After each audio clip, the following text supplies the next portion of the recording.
Wow, we got more people coming in. That's great. To reintroduce myself, I am Chaplain Jim Russell, and I want to thank everyone here in this room. What you do every day for the law enforcement and your communities is, I can't thank you enough. It's a great privilege, a great honor, and sometimes a hard responsibility to have placed on our shoulders. And as the video here, I need to tell you, that was produced by Relentless Defender. They helped me a lot in producing things like this, and they have a lot of those as well. A little bit about myself. I'm originally from Indiana. I'm a new grandpa as of 3 weeks today. I would show the picture, but I couldn't get it from my phone or my computer yet. So, 6 pounds, 9 ounces, 19 inches long. Looks like me, but pray that he'll grow out of it. Amen. But I wanted to, the other thing about myself is, as is already said, I'm a retired chaplain from the U.S. Army, 28 years.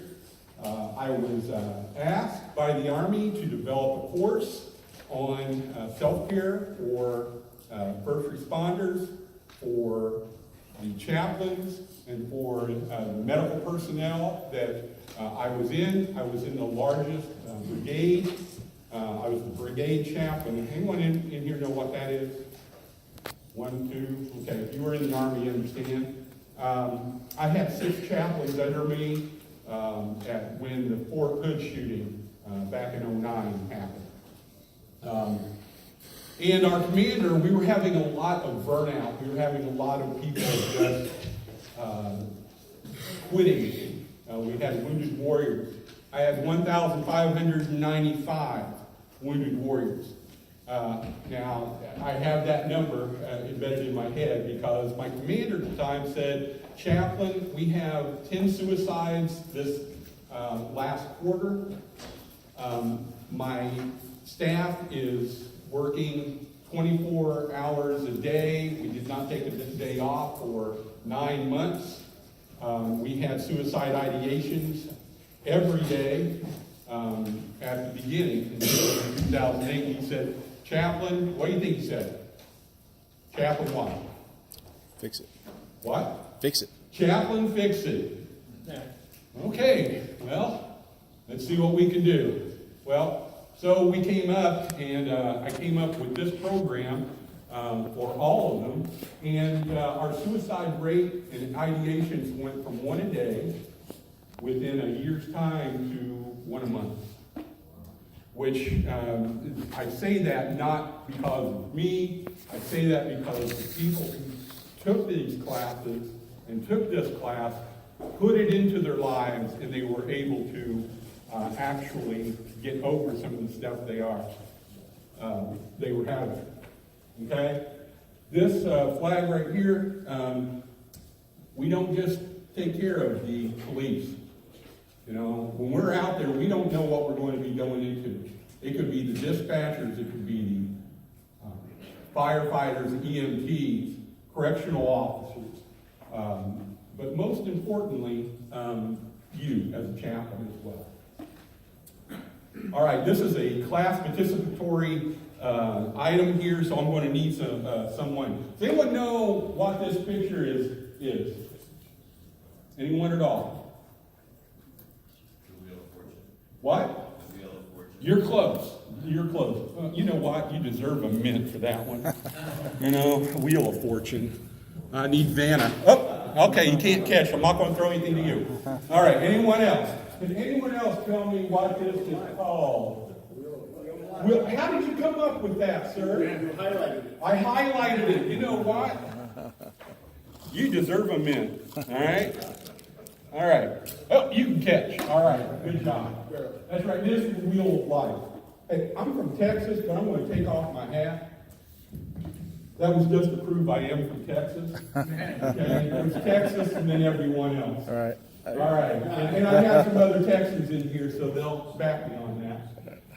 We all are on this wheel of life, right? And it is, every day we have something going on. And it's represented up here with the king. Everything is going great.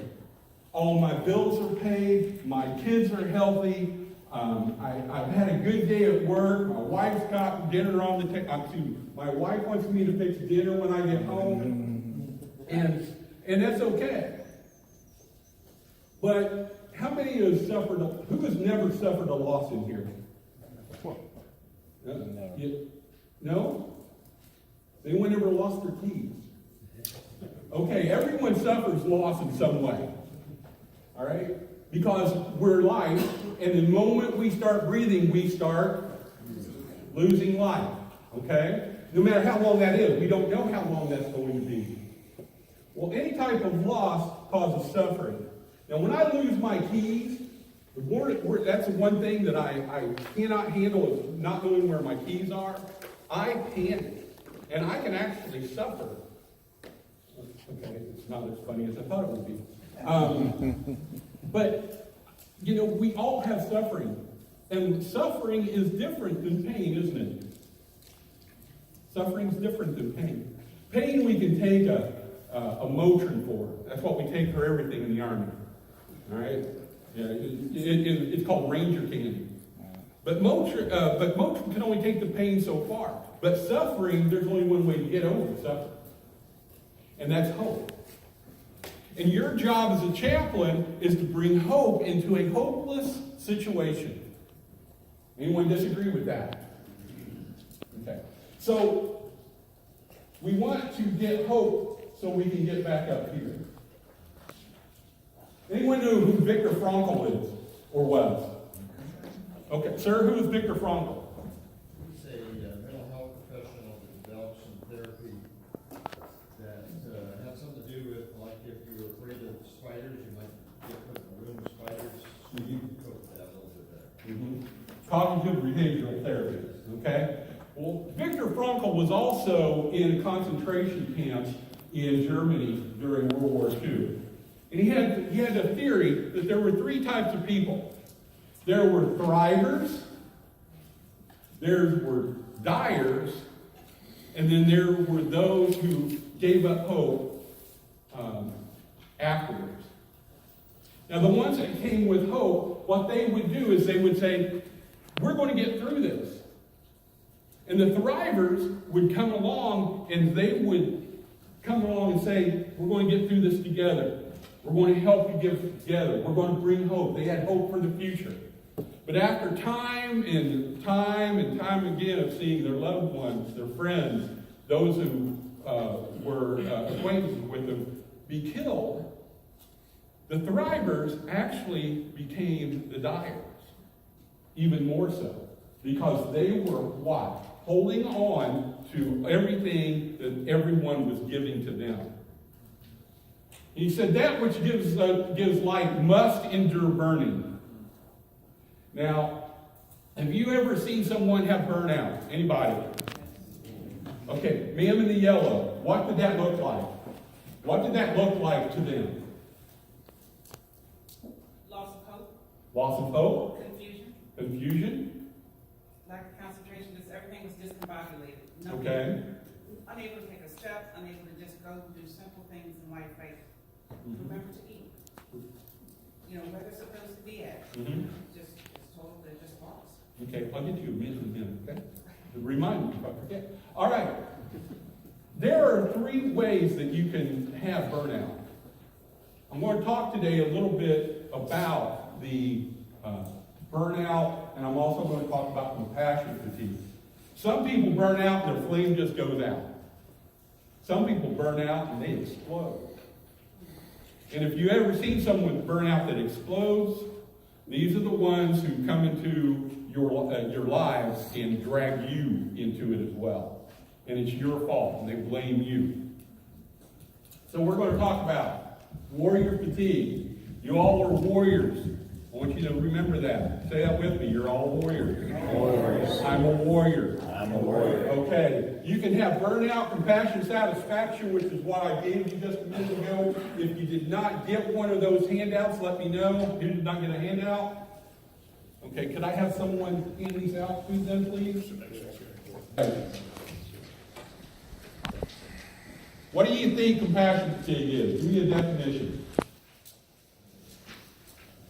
So involved with the people you're trying to help that you wear yourself out caring for them. Okay. You have it. Back? There it is. There. That's what I wanted to do. Say that again. Get so involved with the people you're trying to help that you wear yourself out helping them. Okay. That is a definite, one definition. Yes, sir? I think you're pouring so much of yourself and energy out for others and helping them that you yourself are depleted to nothing and run out of energy. Okay. Anyone else want to take a stab at this as well? Yes. When you're working harder than the client. Harder than the client. In other words, they're not invested. Right. Okay. All right. Well, this is also a definition of warrior fatigue. What I look at warrior fatigue is this: is when you are working day in and day out, and you're forgetting the reason why you're doing it. You're also forgetting why it's not your problem. That is their problem coming at you, and you're carrying it. You're putting rocks in your rucksack that doesn't belong to you. And you get to the point where, just like I did, if I saw one more soldier come in and tell me that they can't handle it anymore, I am going to kick them out of my office. I had a chaplain do that, actually. And so, that is warrior fatigue. Anyone know anybody like this? Okay? It is. Attitudes are contagious, aren't they? I mean, if I had a bad attitude this morning, you think you'd know it? Probably so. Okay? And mine might kill you. I'm just saying. So burnout, okay. Let's stop for a minute. Mind if I pick on you for a moment? Your place, okay. All right. This is VB, okay. That's what I call her anyway. Why are you a chaplain? I care for people. You care for people that you what? That you care about. You care for them, okay? Sir in blue, where are you from? Canada. Canada. Why are you a chaplain? Okay. Because I want to help people. Because you want to help people. Where are you a chaplain? Okay. My ministry just became so intertwined Okay. with the police. I thought these are such a good group of guys that need somebody. Okay. I want to pick on a friend of mine, Cliff. Why did you become a chaplain? I was asked. You were asked. Okay. So why did you say yes? I saw a need to serve my community and stepped up to do it. Okay. So anybody else? Okay, one more. The people need the police, but the police need us. The people need the police, but the police need us. Wow, that's great. All right, now, is there anyone in here not a chaplain? Or have a second career? What do you do, sir? Pastor, You're a pastor. Why did you become a pastor? it was my calling. Your calling, okay. All right. That's a great answer. That's the answer you should give.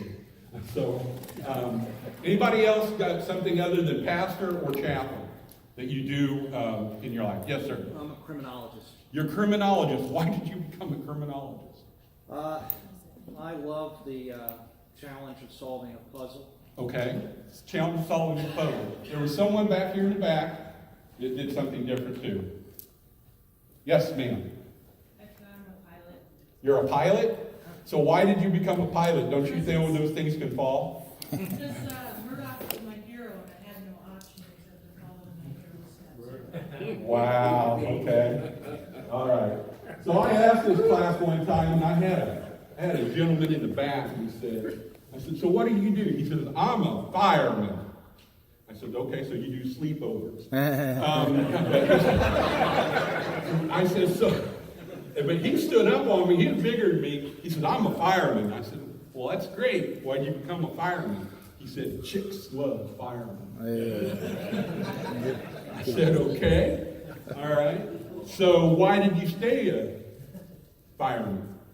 He said, because I found the woman of my dreams, and I married her, and since chicks love firemen, I better stay a fireman, so that's what I'm doing. But sometimes we need to go back to why we're doing what we're doing. If you remember the calling answer up here, your chaplaincy is a calling too. You are called to enter in to people's lives at their most vulnerable time. All right.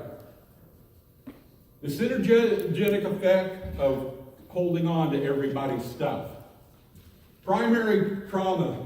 What's a primary trauma? Someone give me a definition of primary trauma, see if we can get this. Car accident. A car accident. Something that happens to you. That is a primary trauma. Okay? A secondary trauma is the people who are working on at that car accident. Okay? They are who all shows up at car accident? EMS, police, fire, anybody else? Chaplain. Who? I said one more. Lawyers. Okay. Let's keep them out of this. Right. News reporter. News reporters. Onlookers. Okay, so I'm going to pick on somebody else now. Sir, what kind of vehicle do you drive?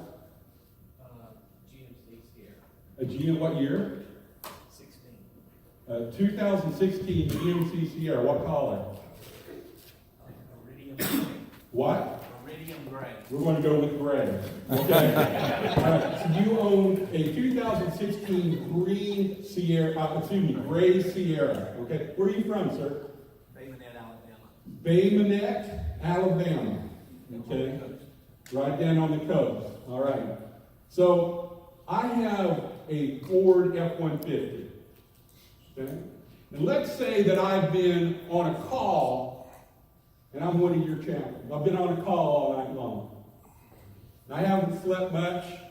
I took a lot of issues with talking, listening to people, helping them through it.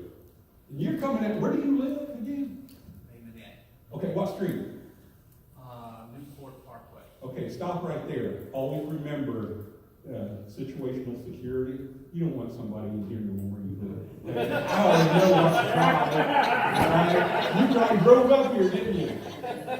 Yes, you did. Okay. All right. But not in the truck. Good. Good. Okay, so let's say I come in and I T-bone you. You've just had what? Primary trauma to you, right? I've had primary trauma because I was also there. Secondary trauma is on law enforcement. There's usually about 5 or 6 that show up there. The EMS, since it's 2 vehicles, we're going to have 3 ambulances, so that's 6 more people. All right, fire's going to come with their crew of 5, so that's what? 6, 6, and 5 is what?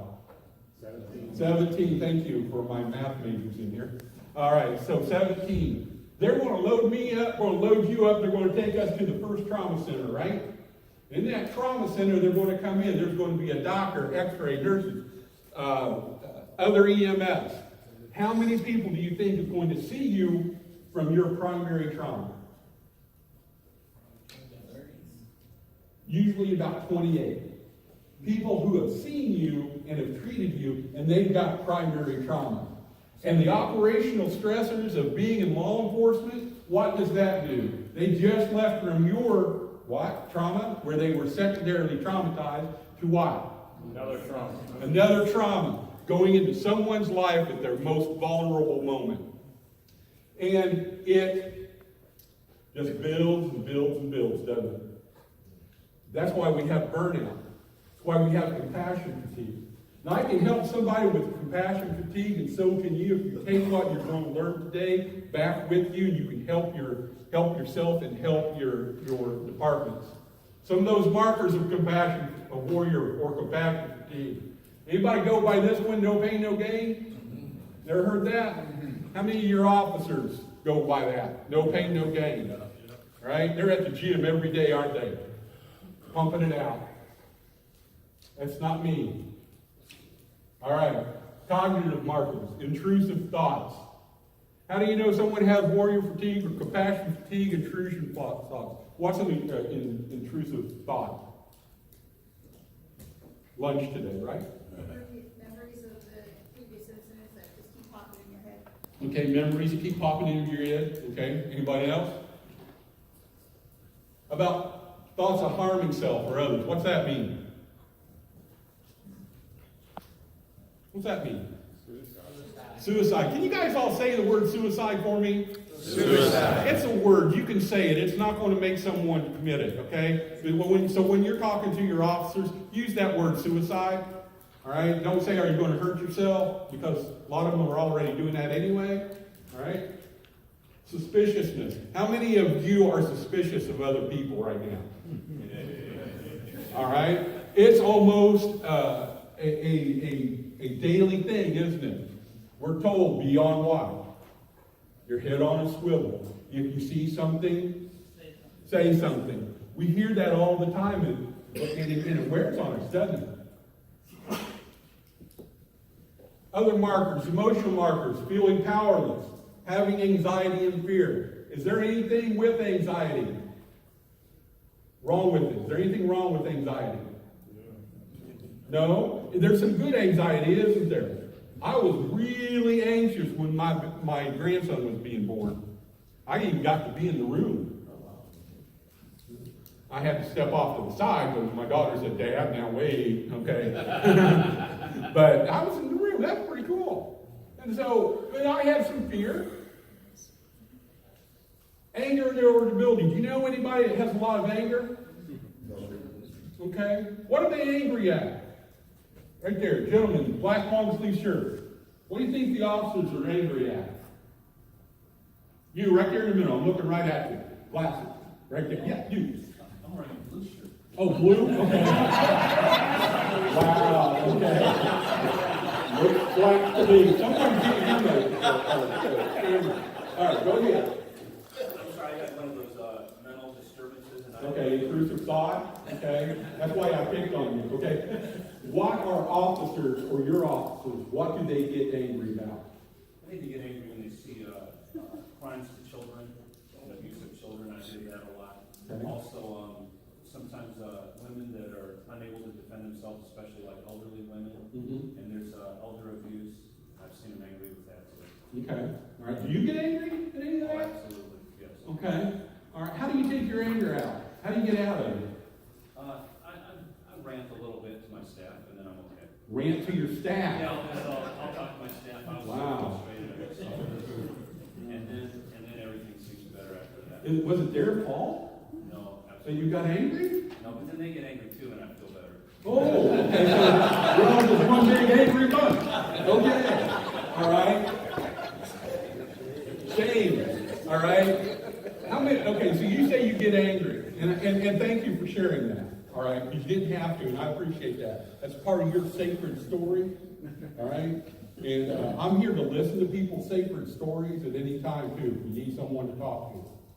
But shame. How many of us as chaplains cry at the scene? Anybody? Okay. Do you cry with your officers? Okay. Cliff, what's that like to cry with your officers?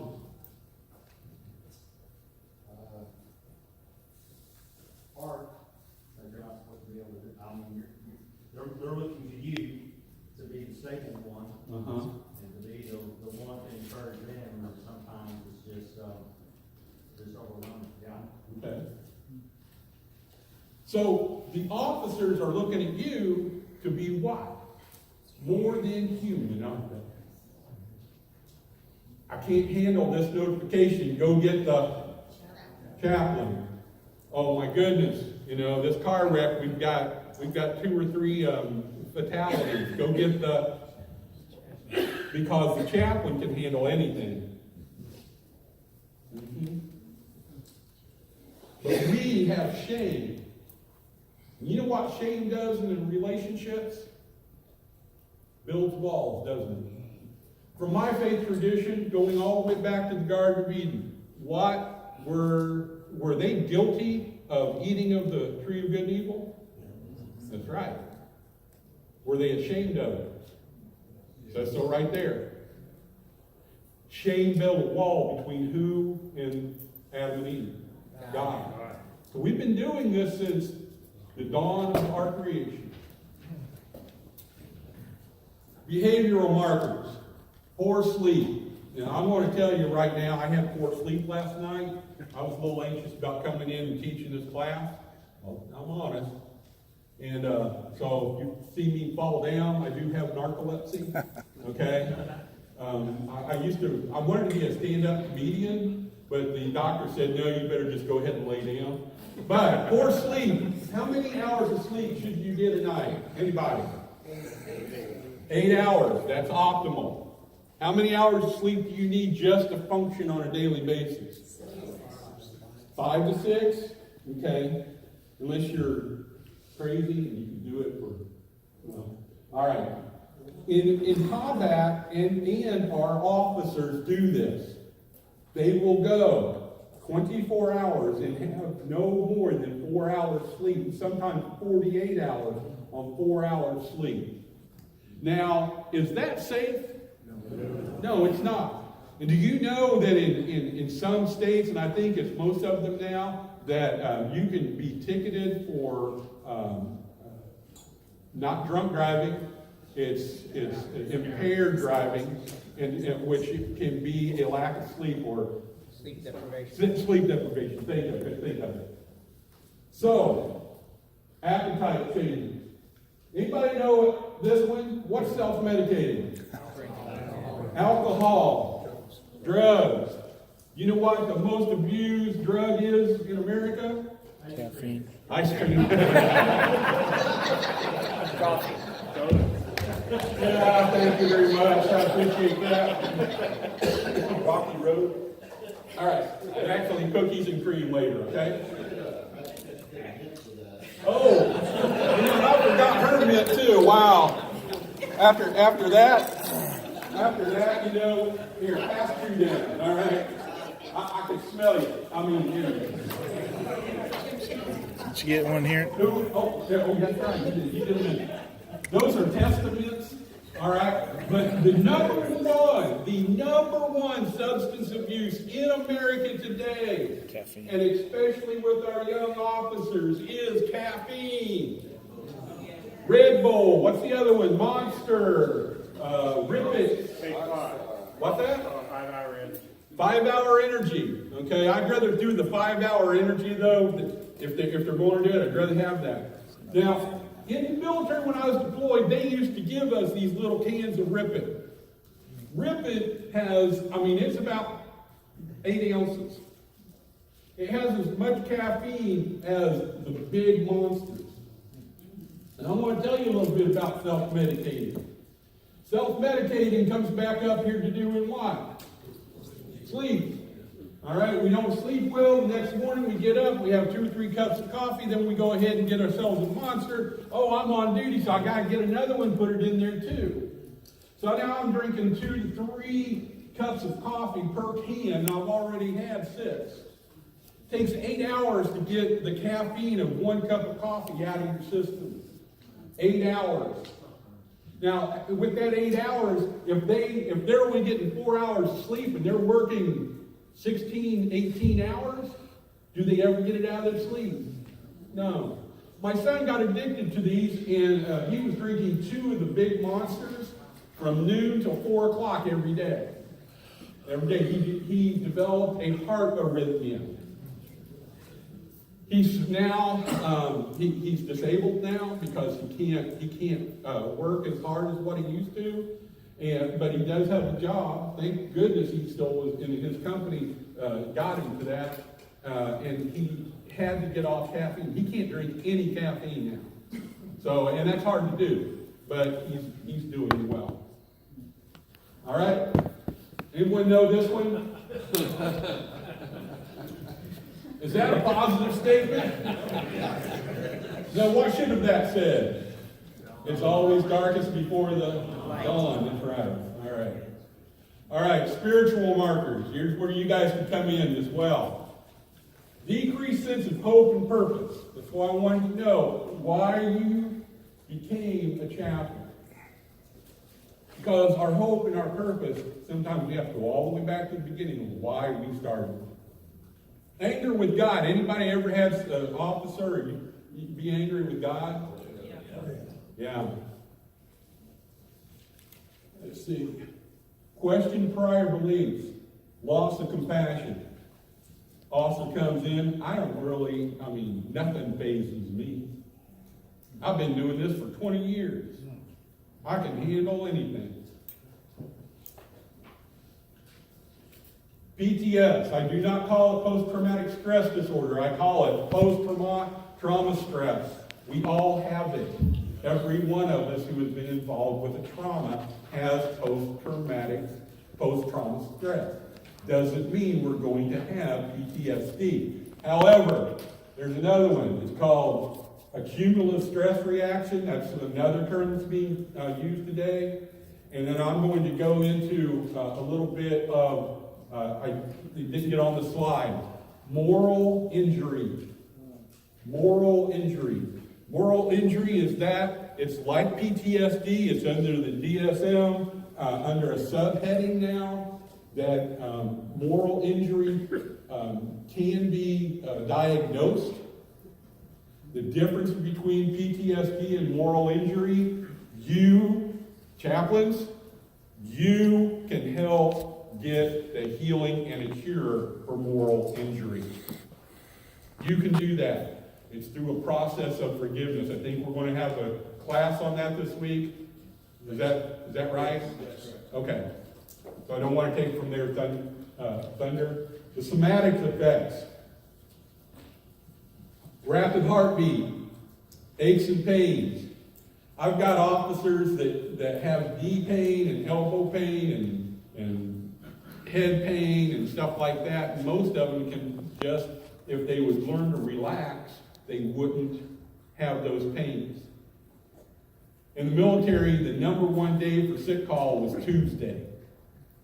Okay, Tuesday. And the reason that was because on Mondays, they're still all hungover, so they don't feel the pain that they just went through for the weekend. And then Tuesday was the next one.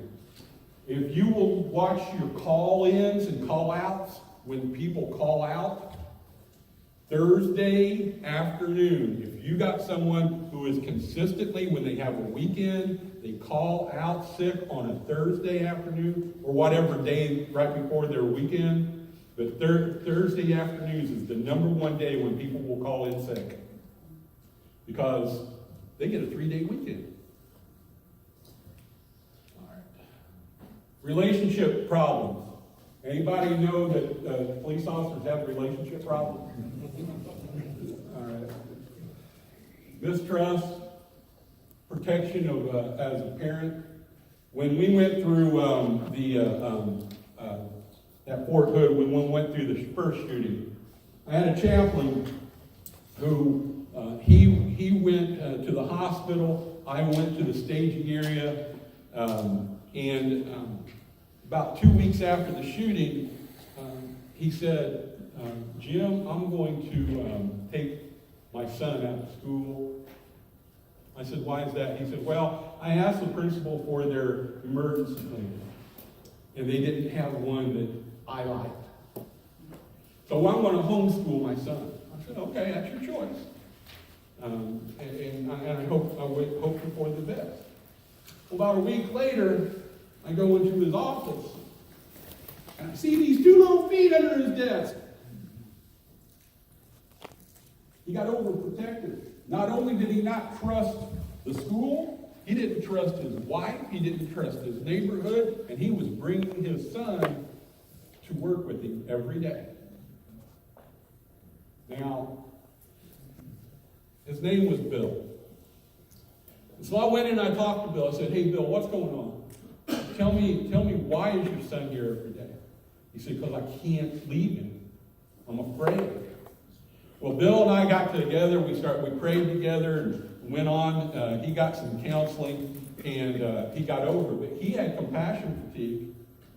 He had warrior fatigue. He was afraid. Interpersonal conflicts as well. All right? Low morale. So I come to one of my agencies I'm working at now, and they have a morale issue. They were all upset. They were all angry. And chief of police comes. My first day as their chaplain. And the captain came in and said, hey, the chief wants to see you. I said, okay, good. I'm glad the chief wants to see me because I want to see him. He said, Chaplain, I got a morale problem. I need you to Fix it. Fix it. That's right. Okay. Who had the morale problem at that point? The chief did. Okay. Because he had a bunch of this absenteeism. His officers were fighting amongst themselves. Okay. Whoops. All right. Someone read that. I expected times like this, but I never thought they'd be so bad, so long, and so frequent. That's right. Okay. You already got them in. So you can have another one if you want. That isn't very good, but I love this picture. Okay? Because when we go through the valley, when we go through the valley of what? Valley of death, as the 23rd Psalm says, right? Do we stay in the valley? No. What is our hope? That we will do what? Climb out. Get out of it. Where the air is clean, clear. Feel good again. But what we forget about the valley, that's also a learning place. Are we ever alone in the valley? No. That's at least our faith tells us that, whatever faith tradition you follow. You are not alone. All right.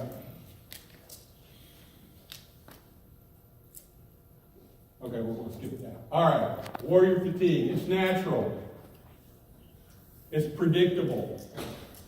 It's manageable. And it's treatable. That was me telling you all about what warrior fatigue is, and you guys didn't really come in here for that, but we had to go through that to get to this. It could be that the purpose of your life is to serve as a warning to others. All right? It could be. And in a group this large, it's true. There's somebody in here who has been a warning to others. Resiliency. So what is resiliency? Someone tell me the definition of resiliency. Ability to spring back. What's that? Ability to spring back. Hope you catch. Okay. All right. Someone else give me a definition of resiliency. Ability to persevere. What's that? The ability to persevere. Catch. Oh, all right. Good catch. All right. So, what do you got in your hand, sir? What's your name? Billy.